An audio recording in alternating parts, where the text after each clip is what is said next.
You ever thought why people say you can learn a lot from the Bible? I believe that, and I also believe you can learn a lot of marketing secrets from the Bible. Today, I'm going to teach you one and show you through scripture one that is so powerful for a personal brand, a business, or even someone who's starting a business, right? We're going to jump into it. I'm going to read this passage from my phone, and I want you to think about copying the scripture down. I'll put it in the show notes, and then just going from there. It's chapter 10 in John, verse 27. It says, "The sheep that are my own hear my voice and listen to me. I know them and they follow me." Again, that says, "The sheep that are my own hear my voice and listen to me. I know them and they follow me." I wrote down some notes that I want to expound on that will help you. When we think about marketing, sometimes we think that it has to be loud, obnoxious, selling sex, or it has to be something that it's off-putting. We want to look at marketing as allowing people to know that you have a solution for their need or a solution for their problem. That's really what it is in a nutshell. It's nothing more than that. We just complicate it. When we think of marketing, also from a Bible standpoint, we're going to see that at this time, the person who we're referring to is Jesus. He's not selling an actual product or a service. He's selling eternal life. But how he's doing all of it, we can actually take for ourselves. The first part in this, he says, "The sheep that are my own, they hear my voice and they listen to me." That's your target audience. A lot of times when you make call to actions and no one's ever saying anything about the call to action, it's probably because you're talking to the wrong audience.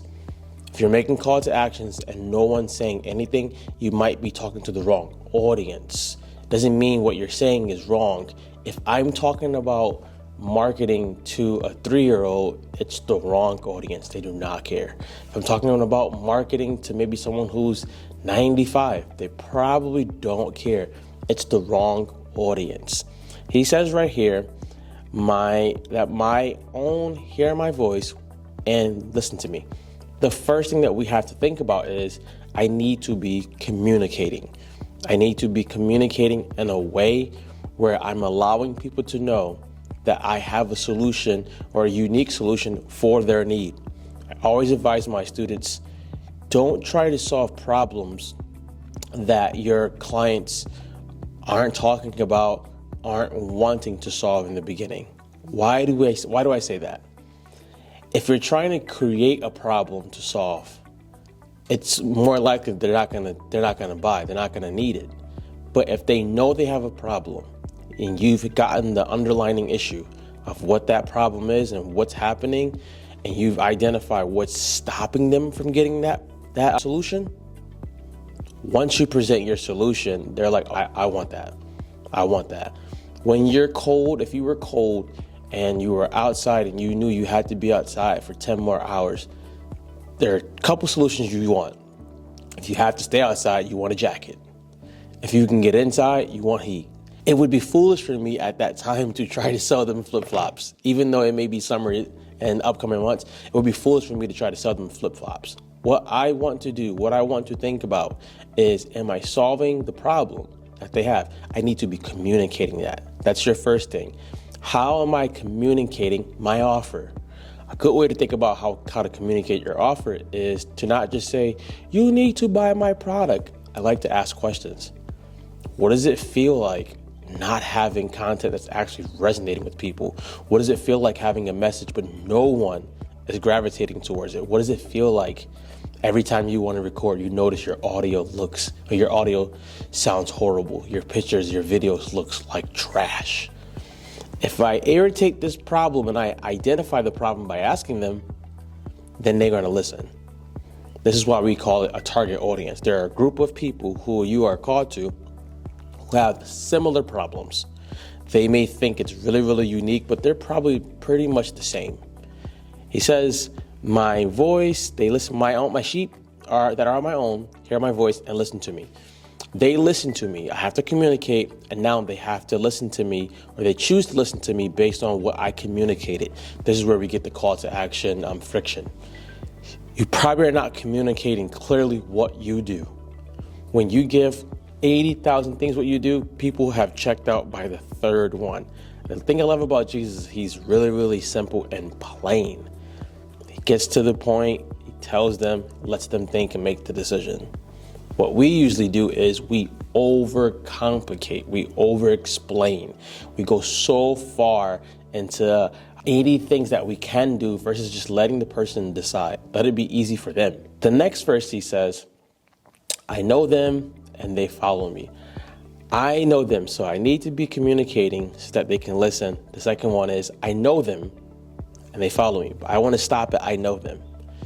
You want to learn your target audience. You want to learn the problems, the desires, the frustrations, the irritations of your target audience, because you're going to be communicating what you are feeling that they're feeling. The great thing about Jesus, he uses in another verse in Matthew 11 and 28 through 30. He talks about, come to me, all ye that are heavy laden and weary. He knows his target audience is people who are heavy laden and weary at that time, or burdened. He speaks to the target audience in a way that they can understand, in a way where they feel known. When someone feels known and they feel seen and heard, they're going to want to do business with you. They're going to want to actually engage more in the content. But if they never feel seen, heard, or known, it's gonna just be, they're gonna literally just feel it's not worth it. It's not worth it. He says, I know them and they follow me. He's communicated, they've listened, he knows them, and now they follow. What do we usually do? Communicate and then hope they just follow. But the order is communicate. They're going to decide they're going to listen or not. You have to know them, and then they will follow. I would spend a lot of time as you're making content, building content, asking your audience questions, polling them, finding out what are some frustrations you have, what are some problems that you're seeing happening. I always also say too, you're probably working in a place where you're solving the problem you used to have, or helping the old version of you, and you're getting ready to serve the new version of you. I know the frustrations that people have when it comes to making a video, making content, not having time, being busy. I know those things, but I still dig in to ask the audience so that when I make content, when I communicate, they want to listen. When they feel known, seen, and heard, they want to follow. And that simple scripture will help us realize how we can actually market. Here's your homework. Here's your action item. I want you to go and think, what do you want to communicate? And will somebody listen? If they will listen, I have to be in charge of getting to know them or that audience, and they're going to follow. Write down, what am I communicating? Will people listen? I want you to say yes. And if you don't think people will listen, communicate something else. 3, am I willing to know them? Am I willing to get to know them? It's kind of like the dating process, right? When you first date, you're spending 4 hours on the phone. You're spending 4 hours eating the same sandwich. You're doing that because you're getting to know the person, and then the result is usually they'll follow you, they'll buy from you. Get unstuck, guys. Go be great.